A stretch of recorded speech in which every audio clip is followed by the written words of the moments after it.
السلام عليكم خوتي خواتاتي، كيف عاملين؟ لاباس عليكم؟ مرحبا بكم في الحلقه 6 مسلسلكم الشيق البراني. كيف ما شفتوا امين فعلا حل هذيك الخزنه ديال عليا، لقى فيها بزاف ديال الفلوس، وهنا سالات الحلقه.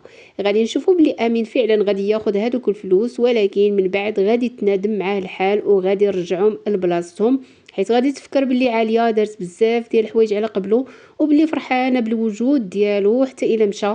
سيده غادي تحماق لان فاش لقاتو يعني فرحانه بزاف. شاف هذاك النهار فاش كانت كتقلب عليه ما خلات حتى شي زنقه، ما خلات حتى شي شارع وهي كتقلب وكتمشي وتجي كيف الحمقى، ما خلات ما سولات حتى لقاتو. كانت غادي تطير بالفرحه وقالت له ما تبقاش تمشي وتخليني، هي اللي غادي تفكر وتما فين غادي يرجع دوك الفلوس وغادي يبقى معاها. حتى ان الكاميرا كاينه تما دايرها رفيق تما، وهي يعني هو الخطه ديالو هو اصلا باغي ان امين ياخذ هذوك الفلوس باش كيبين لعليا يدي لها الدليل ويقول لها بلي هذاك راه غير نصاب وجا باش يدير لك الفلوس ديالك، راه ماشي ولدك. المهم غادي نشوفوا بلي هذوك التحاليل فعلا غادي يخرجوا، غادي يتاكد بلي راه هو الابن ديال عليا. المهم فاش غادي يعرف بلي راه ولده، حيت هو امين هو الابن ديالها، لان فاش مشات عنده للسبيطار غير قالت له ولدي، هو يتفكر داكشي كامل فاش لقاها مع حميد ومشى هرب خرج من الدار. المهم هنايا غادي نشوفوا بلي فعلا غادي يعرف رفيق بلي هذاك راه هو الابن ديالها. صافي غادي يبغي انه يحيدو، يعني غادي يبغي يصفيها ليه، حيت هو ما بغيش انه يدخل معاه في هذاك الورث، حيت رفيق راه هو اللي داير هادشي كامل باش يدي ليهم الورث ديالهم. المهم هنا فاش غادي هو راه في صالحو ان عليا تبقى هكا حمقى ما عارفه شنو كاين، باش هو يتصرف في الاملاك ديالها كاملين، ولا بان يعني امين هو الابن ديالها. صافي غادي يبغي نحيدو من الطريق باش هو يبقى ليه كلشي. المهم هنا غادي نشوفوا بلي فعلا غادي يبدا يخطط باش انه يأذي امين ويحيدو من الطريق، ولكن امين هو اللي غادي يفضحهم كاملين، هو اللي غادي يعني كل واحد فيهم غادي يجبد ليه الاسرار ديالو. اما بالنسبه للاخت ديالو امينه اللي مشات في واحد الطريق اللي ما غاديش تخرجها، الصديق ديالها كيقول لها زعما تبعيني انا، ما تمشيش زعما في اي حاجه قالها لك راسك، ولكن هي هادشي اللي كدير كيسحاب ليها، زعما راه كتعاقب به الناس اللي قراب ليها، زعما والديها، زعما راه ما ديتوهاش فيا، كتعاقب ساعه هي راه كتعاقب راسها. وهذا الشيء مازال غادي تكتشفوا من بعد، ومازال غادي تعرف بلي هادشي اللي كدير فيه راه ماشي في الصالح ديالها. ولكن شكون اللي غادي يساعدها وغادي يوقف معها؟ الاخ ديالها امين هو اللي غادي يوقف معها. تما غنشوفوا بلي العلاقه ديالهم غادي تبدا انها تقاد، حيت هي اصلا ما كتحملوش، كتقول زعما بلي هو يعني واخد الاهتمام كامل وبلي هي ما داها فيها حتى شي واحد. هنا فين غتبدا تقاد العلاقه ديالهم. من بعد غنشوفوا امين اللي غادي يبدا يرجع الذكريات وغادي يبدا يتفكر اشنو طرا ليه هذاك النهار، وشنو اللي وقع وكيفاش حتى وصل لهذوك العصابه اللي مشاو داوهم يعني كيسعاو بيهم، وشنو طرا ليهم معاهم حتى هرب ليهم، كانوا حتى هما باغيين يدفنوه حي. اشنو وقع ليهم حتى يعني حتى هرب من عندهم. المهم هنا غادي نشوفوا باللي امين يعني غادي يبدا يتفكر شي حوايج اللي غادي فعلا يوصلوا للحقيقه، وغادي يكتشفوا بلي راه الزوج ديال عليا راه هو اللي مشى دار ديك الخطه كامله، وهو اللي تسبب في داكشي كامل اللي وقع لحميد، هو اللي مشى حط دوك الحوايج ديال الوليد الصغير في الطوموبيل ديالو باش هكا يصيفطوا للحبس. المهم هنايا غادي نشوفوا باللي ليلى غتمشي عند فعلا عند امين وغتقول له ضروري خاصك تفكر وتقول الحقيقه، خاصك تبرئ ليا الاب ديالي اللي فعلا تهموه وسموه الوحش، زعما راه كيأذي الناس، هو اصلا راه دخلوه للحبس ومات غير بالفقصه. داك 3 سنين اللي دوز تما وتوفى غير بالفقصه، حيت هو ما دار حتى شي حاجه. وباللي الزوج ديال عليا راه هو اللي داير هادشي كامل غير باش يحيد حميد من الطريق، هو يتزوج بعاليا باش هو يدي دوك الخيرات كاملين اللي كاينين عند عليا.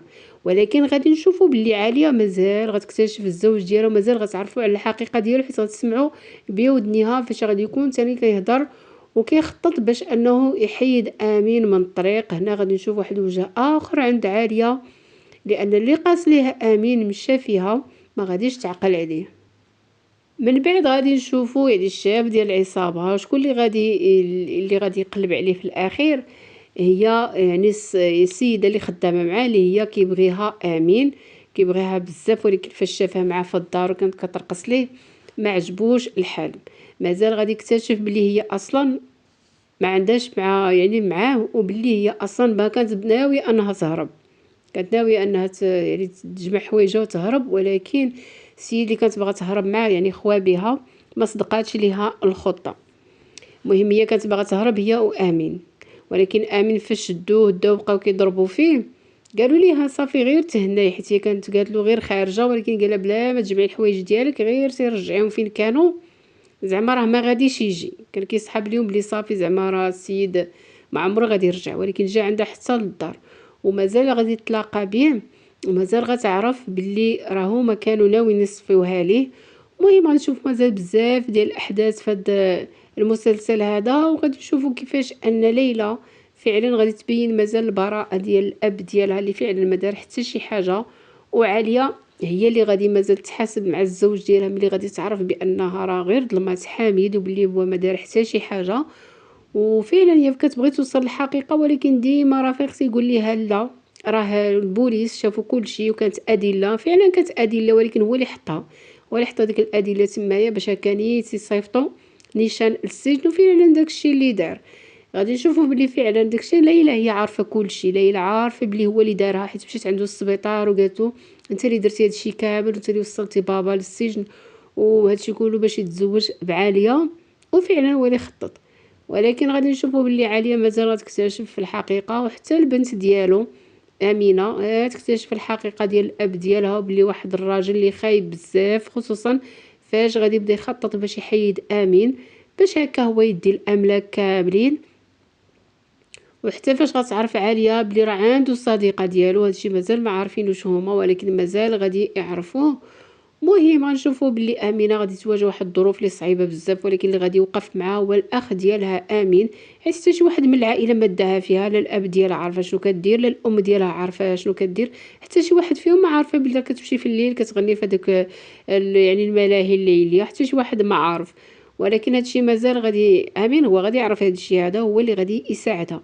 المهم احبائي هادو بعض الاحداث اللي غادي يكونوا في الحلقه يعني 6 مسلسلكم الشيق البراني. شكرا لكم بزاف على الوفاء ديالكم والدعم ديالكم. ولا كنتوا اول مره كتشوفوا القناه ديالي نتمنى انكم تشتركوا وتفعلوا زر الجرس باش ديما يوصلكم الجديد. ومرحبا بكم، الف مرحبا في قناتي اللي هي قناتكم قناه ايمان شانيل اوفيسيال. تبارك الله عليكم، مع السلامه والى اللقاء. ما تنسونيش بالبارطاج، وما تنسوش تخليوا لي شي كومونتير يكون زوين بحالكم. ومهم احبائي كونوا دائما في الموعد مع قناه ايمان شانيل اوفيسيال، غنجيب لكم احداث وحلقات المسلسلات المغربيه اللي كيتعرضوا على القناه الاولى والقناه الثانيه وقناه ام بي سي 5. تبارك الله عليكم، الى اللقاء. مهم اصدقائي شكرا لكم بزاف على المتابعه، وصراحه يعني الكومنتات ديالكم الزوينين كتخليو لي صراحه كيفرحوني بزاف. شكرا لكم بزاف، تبارك الله عليكم، مع السلامه والى اللقاء.